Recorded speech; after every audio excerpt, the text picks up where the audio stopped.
If thou hadst known in this thy day, even thou, the things that are for thy peace. In the name of the Father, and of the Son, and of the Holy Ghost. Amen. Dear faithful, a story is told about the famous Archbishop of Constantinople, St. John Chrysostom. He brought down on his head the enmity of the queen.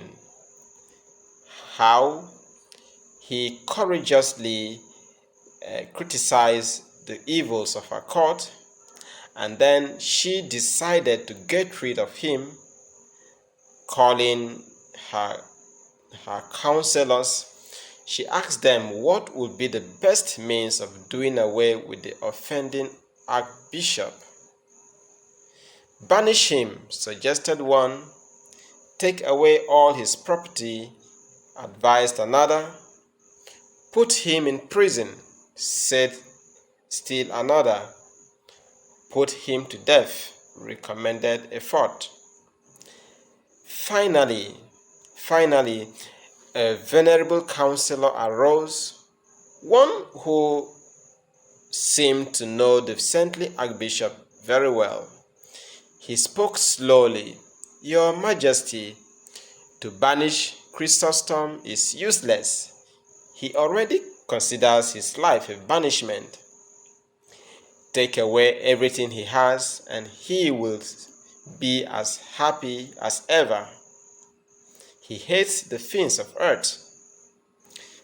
Put him in prison, and he will be just as cheerful as ever. Kill him, and he will consider it a service. Death to him will be but the door to a better life. If you really want to do him harm, to punish him, devise some means of leading Chrysostom into sin. Sin is the only thing that he dreads, the only evil he fears. Dear faithful, when we listen to a story as this, what best can we wish for? That God give us more Chrysostoms, give us more men and women in our own day who realize that the only absolute evil in the world is sin. To serve God aright, dear faithful, we must understand the nature and the malice of sin. Like all the saints and the servants of God, St. John Chrysostom realized what sin was, how wicked, how evil. To him, it was the only evil, the only thing to be feared and dreaded and avoided. Dear faithful, sin means breaking the law of God willfully and knowingly. Keep that in mind. Breaking the law of God willfully and knowingly. The law of God means any rule that binds in conscience. Remember, we said this few weeks ago when we spoke about the moral law. Some laws respect the majesty of God, like the first commandment. Others protect our neighbor, like the law against stealing. Still, others protect ourselves, like the law against drunkenness. So, all of these laws are binding in conscience. The law is broken by thought, word, or deed or omission. Only when a man is responsible for a word or act can he sin. So, if knowledge and consent are lacking, there can be no sin. We sin when we think we are breaking God's law, even though we are mistaken. For instance, to eat meat on Thursday thinking it is Friday is a sin. On the other hand, If we eat meat on Friday thinking it is Thursday, we commit no sin. Dear faithful, when we consider the names applied to sin, we see how deeply we must detest it.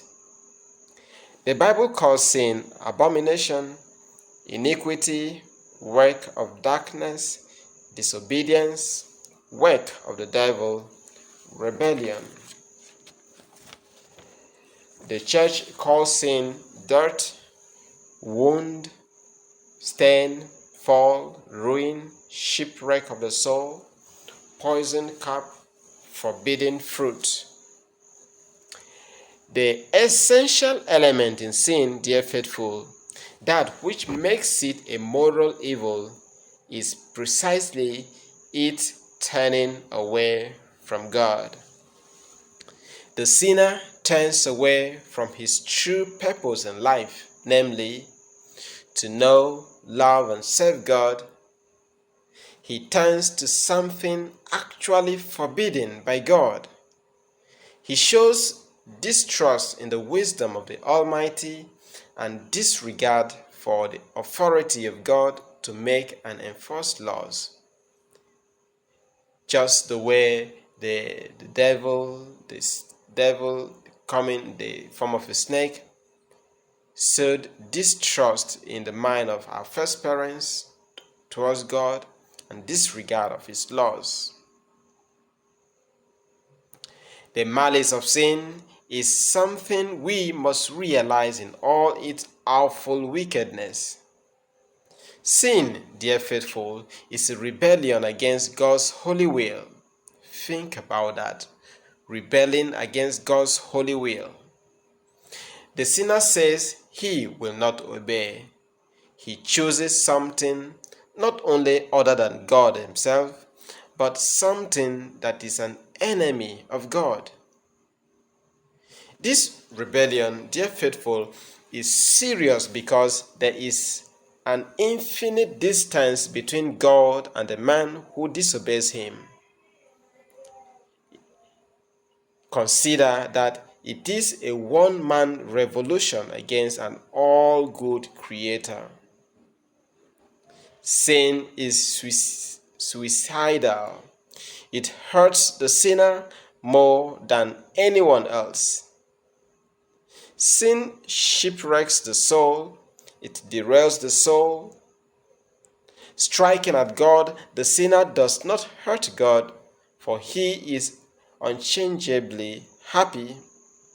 Rather, the sinner hurts himself. Consider, dear faithful, that sin is an insult against the majesty and honor of God. It is open defiance of the Almighty. It is a mockery of Christ and his sufferings.